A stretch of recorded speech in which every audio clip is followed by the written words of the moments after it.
Hello and welcome back to the Deep Dive. It is wonderful to have you with us. You know, I was thinking on the way in today about how much weight we put on the big words. We worry about our vocabulary or, using the perfect technical term, the fancy stuff. But then you look at the data, and today we are looking at a guide for English learners, and you realize a whole conversation can hinge on these tiny, almost invisible words.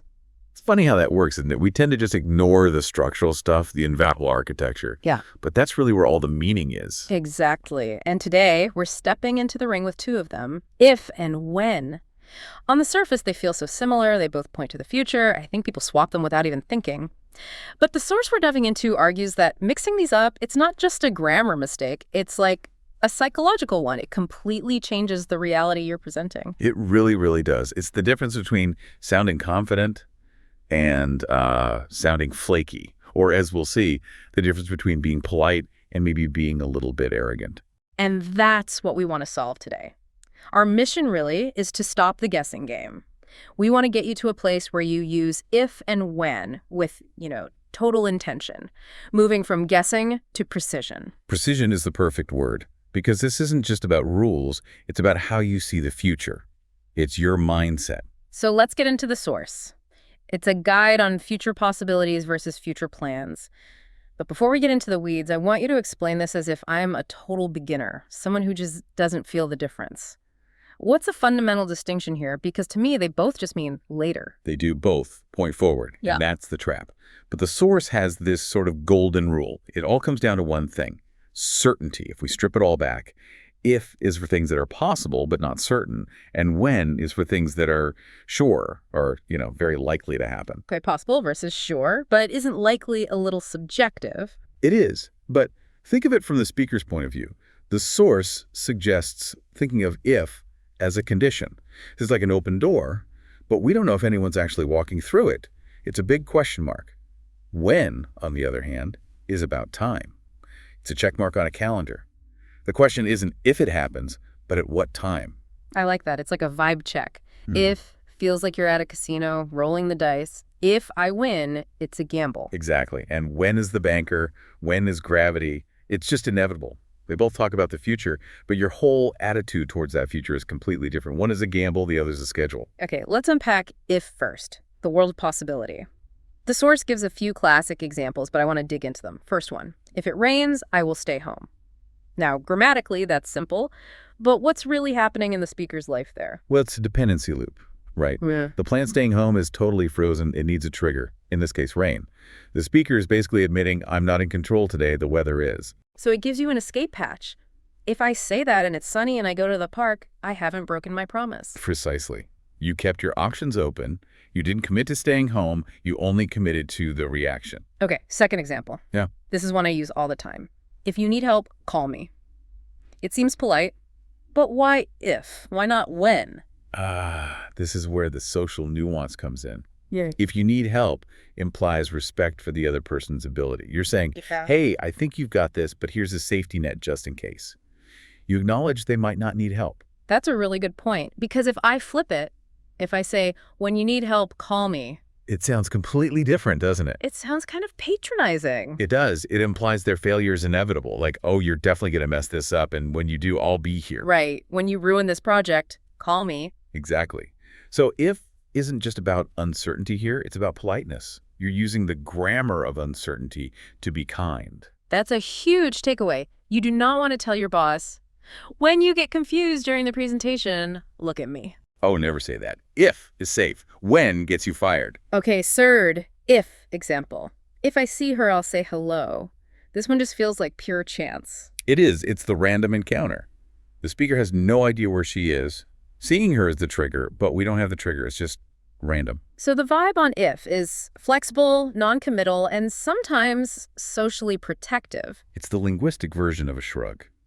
A polite, hopeful shrug. All right, let's cross the border. We're leaving the land of the shrug and entering the world of when, the land of the promise. Example 1. When I arrive, I'll call you. Notice how solid that feels. When I arrive. Yeah. There is zero doubt in my mind that the arrival is going to happen. It feels like a sequence. Event A happens, then event B happens. It's a timeline. It signals reliability. If someone told you, if I arrive, I'll call you, you'd be worried, right? If I arrive, yeah, what are you doing crossing a canyon on a tightrope? Exactly. If I arrive sounds dangerous. When I arrive is just a commute. So when signals safety, routine. What about call me when you get home? That's a command. It is, but it's built on an assumption. The assumption is that you are definitely going home. We're not questioning that. We're just setting up the communication protocol. And the last one here, when the lesson finishes, we can talk. I like this one. It's about fixed structures. Classes, meetings, they have to end eventually. The lesson will finish. So when just marks a point in time we all know is coming. Imagine saying, if the lesson finishes. If this meeting ever ends. That's so passive-aggressive. It is. It implies the meeting might go on forever. When accepts reality. It's an anchor. It tells the listener, you can count on this. Okay, so we've got the baseline. If is maybe, when is sure. But the source does something I think is really cool next. It puts them head-to-head. The Tom experiment, I'm calling it. Yes, the Tom examples. This is where the rubber meets the road. You see how one word changes the whole story? Lay it out for us. Scenario A, if I see Tom, I'll tell him. Scenario B, when I see Tom, I'll tell him. Yeah. Let's do scenario A first. What's happening there? Okay, scenario A. If I see Tom, I don't know where he is. I'm not going to look for him. It's casual. If our paths happen to cross, sure, I'll pass along the message. It's passive. Very passive. And here's the key. If I don't see Tom, I haven't failed. I'm off the hook. The condition wasn't met. Right. Hey, you didn't tell Tom. Well, I didn't see him. It's a valid excuse. Totally valid. Now, scenario B. When I see Tom, I'll tell him. Okay, the stakes feel higher now. Much higher. Mm-hmm. This implies a plan. I am going to see Tom. We have a meeting or I'm walking to his desk. It's a guarantee. So if I come back later and I haven't told him, I've failed. I broke the chain. Because when implied you had control. Exactly. When signals agency. It says you are the author of your schedule. If, so you're just floating along. Wow. That's a huge distinction for anyone on a team. If my boss asks for an update and I say, if I speak to them, I'll let them know. You sound weak. You sound like you're not even going to try. Versus when I speak to them. That tells your boss, I'm making this happen. It's proactive. It's amazing how 2 or 3 letters can decide if you sound like a go-getter or a slacker. And this is why it's so important, because a lot of learners use if because they're nervous about their English. But it accidentally signals that they're nervous about the task. That's a great point. Your grammar is undermining your confidence. Totally. Okay, we need to make this stick. We need a mnemonic. The source says use if for uncertainty, use when for certainty, which is fine, but we need something catchier. Okay, let's play with the words. If starts with I. Uncertainty. Things that are iffy hone. When starts with W certainty. Things that will happen. If is for iffy. When is for will. I like that. It's simple. It cuts right through it. Is it iffy? Use if. Will it happen? Use when. If is for iffy. When is for will. Love it. Now, the source suggests practicing this every day, specifically with your morning routine. The morning is perfect for this. It's a mix of rigid habits and total chaos. Things you must do and things you hope to do. So let's try the morning ritual challenge. First up, the alarm clock. Okay, the alarm is set. It's mechanical. So when my alarm rings, I wake up. That's a will moment. Okay, you're up. Now what? Kitchen.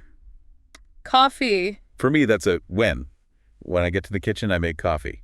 It's non-negotiable. Right. But now the variables creep in. Breakfast. Ah, now we're fighting the clock. This is iffy.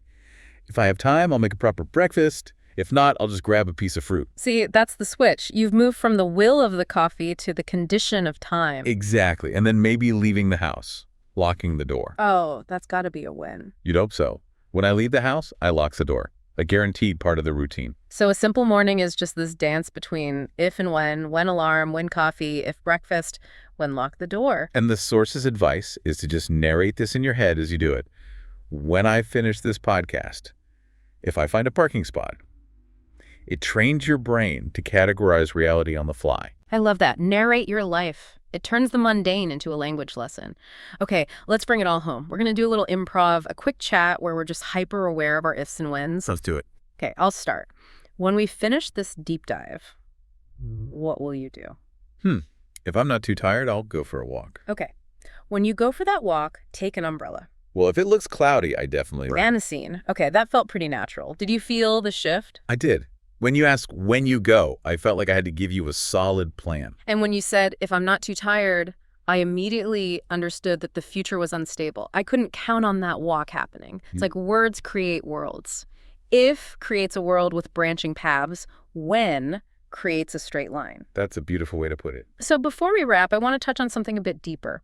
Can when be dangerous? Can you overuse it? Oh, absolutely. That's the overconfidence trap. Right. The people who say, when I win the lottery, or when I become a famous actor. It's kind of delusional, isn't it? You're using grammar to lie to yourself, trying to force something to happen just by saying when. It's like manifestation grammar. It is. And in business, it's a huge red flag. If a CEO says, when we get 1 million users, but they haven't even launched yet, that should be an if. So being accurate is about being honest with yourself and with others. And what about the other way? Using if for things that really should be a when. The commitment phobe. Exactly. If I can make it to your party, you know they're not coming. They're building the exit ramp before they even get on the highway. Perfect analogy. So to everyone listening, here's the final thought we want to leave you with. This isn't just about grammar, it's about your personality. Are you an if person or a when person? Do you hide behind conditions or do you commit to a timeline? And are you using these words to clarify your reality or to maybe distort it a little? Deep thoughts from 2 tiny words. The deepest. So here's the challenge. Just listen today. To your colleagues, your family, yourself, catch the ifs and the whens. See if someone's being iffy when they should be showing some will. And catch yourself, too. If you promise something, make it a when. Definitely. Thank you for diving deep with us. It has been a pleasure. We will see you, not if we see you, but when we see you on the next one. When we see you, take care.